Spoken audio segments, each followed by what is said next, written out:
তিনি আমাদের ছাত্র দলকে তার সন্তানের মতো দাবি রাখে যে আমার সন্তান ছাত্র দল, সেই সংগঠনের আমি একজন কর্মী হয়ে আমার সেই নেত্রী প্রান্তীয় নেত্রী আফরোজা রীতা আপা, সে আমাদের সার্বিক খোঁজ খবর রেখেই আজকে আমাদের সদর থানা কমিটি, যদি কোনো ভুল ত্রুটি দেখেন বিগত সময়ের মতো কেউ ভয় পাবেন না, ওইখানে বিচার দিয়ে দেখবেন আমাদের প্রতি কি হয়। আমরা সবাই ঐক্যবদ্ধ হই এবং কি বলতে চাই, আমাদের সদর থানা ছাত্র দলের কোন কর্মী এবং কি ইউনিয়নের কর্মী থেকে শুরু করে সদর থানার আমরা যারা নেতৃত্ব পর্যায়ে আছি, যে কারো যে কোনো ভুলের যদি হয়, মানুষ মাত্রই ভুল, সেটার সমাধান আশা করি সুন্দরভাবে পাবেন।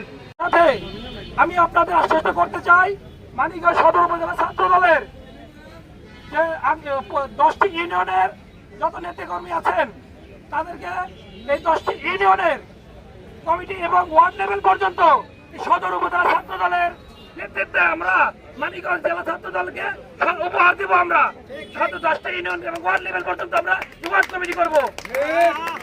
দীর্ঘ 22 বছর পরে এই কমিটি না হওয়ার কারণে আমাদের এই সদর উপজেলা ছাত্র দলের বিভিন্ন ইউনিয়নের কমিটি না থাকার কারণে আমাদের অনেক ইউনিয়নের কমিটির নেতা কর্মীরা অনেক পদবঞ্চিত হয়েছে।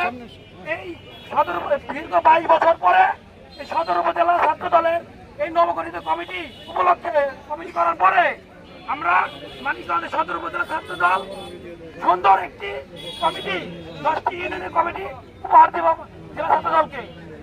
সংগ্রামী সাথী, বিগত আন্দোলন সংগ্রামে আমরা সবাই কাঁধে কাঁধ মিলিয়ে হাতে হাত রেখে যে আন্দোলন সংগ্রাম করেছি, বিগত দিনে যদি কোনো বাধা বিপত্তি আসে সবাই আমরা একসাথে হাতে হাত কাঁধে কাঁধ মিলিয়ে সমস্ত বাধার বিপত্তির জবাব দেবো। ঠিক আছে? দীর্ঘদিন পরে এই অকেজ পৌর এবং সদর থানাকে সচল করার উদ্যোগ নিয়েছি। দীর্ঘ 22 বছরে এই পৌর ছাত্র দলের কোনো চর্চা ছিল না। দীর্ঘ 22 বছরে সদর থানা ছাত্র দলের কোনো চর্চা ছিল না। আপনাদেরকে বাংলাদেশ জাতীয়তাবাদী ছাত্র দল মানিকগঞ্জ জেলা বিএনপির বিপ্লবী সভাপতি, বাংলাদেশ বেসামরিক বিমান পরিবহন ও পর্যটন মন্ত্রী আফরোজা খান রীতা আপার চেষ্টায় আপনাদেরকে যে 2টি কমিটি উপহার দেওয়া হয়েছে,